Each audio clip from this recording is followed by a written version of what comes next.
ദേശീയ തലത്തിൽ സംഘടനാ തെരഞ്ഞെടുപ്പ് നടത്താൻ ബി.ജെ.പി. കേന്ദ്ര നേതൃത്വം തീരുമാനിച്ചു കഴിഞ്ഞു. അതായത് ജെ.പി. നഡ്ഡ ദേശീയ അധ്യക്ഷ സ്ഥാനത്ത് നിന്ന് മാറുകയാണ്. അതിനാൽ സംസ്ഥാന തലത്തിലും സംഘടനാ തെരഞ്ഞെടുപ്പിനുള്ള നടപടികൾ തുടങ്ങി. 2020 മുതൽ കെ സുരേന്ദ്രൻ സംസ്ഥാന അധ്യക്ഷനായി തുടരുകയാണ്.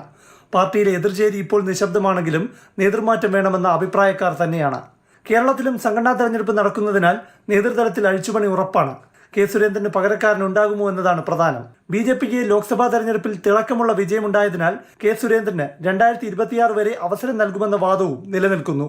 എന്നാൽ കെ സുരേന്ദ്രന്റെ കാലാവധി കഴിഞ്ഞെന്ന മറുവാദം ശക്തമാണ്. സംസ്ഥാന അധ്യക്ഷൻ മാറിയാലുമില്ലെങ്കിലും നേതൃതലത്തിൽ അഴിച്ചുപണി ഉറപ്പാണ്. നിലവിലെ ജനറൽ സെക്രട്ടറി ജോർജ് കുര്യൻ കേന്ദ്രമന്ത്രിയായതിനാൽ അദ്ദേഹം പാർട്ടി സ്ഥാനത്ത് നിന്ന് മാറും. കേന്ദ്രമന്ത്രിയായിരുന്ന വി മുരളീധരൻ ദേശീയ ചുമതലയിലേക്ക് പോകുമോ അതോ സംസ്ഥാന നേതൃത്വത്തിലേക്ക് മടങ്ങി വരുമോ എന്നതും പ്രവർത്തകർക്കിടയിൽ ചർച്ചാ വിഷയമാണ്.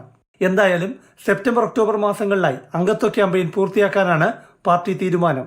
ഇപ്പോൾ 20 ലക്ഷമുള്ള ബി.ജെ.പിയുടെ അംഗസംഖ്യ 50 ലക്ഷത്തിലേക്ക് ഉയർത്താവുന്ന രാഷ്ട്രീയ സാഹചര്യമുണ്ടെന്ന് ബി.ജെ.പി. നേതൃത്വം കണക്കുകൂട്ടുന്നു.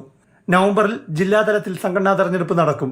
ജില്ലാ പ്രസിഡന്റുമാരുടെ നേതൃമാറ്റം അപ്പോഴുണ്ടാകും. 2025 ജനുവരിയിൽ സംസ്ഥാന നേതൃത്വത്തിൽ സംഘടനാ തെരഞ്ഞെടുപ്പ് നടക്കും വിധമാണ് ബി.ജെ.പിയിലെ ഒരുക്കങ്ങൾ. കൊച്ചിയിൽ കഴിഞ്ഞ ദിവസം മെമ്പർഷിപ്പ് ക്യാമ്പയിന്റെ ഭാഗമായുള്ള സംസ്ഥാന ഭാരവാഹികൾക്കുള്ള പരിശീലനവും നടന്നു. പ്രശാന്ത് കൃഷ്ണ, മാതൃഭൂമി ന്യൂസ്, തിരുവനന്തപുരം.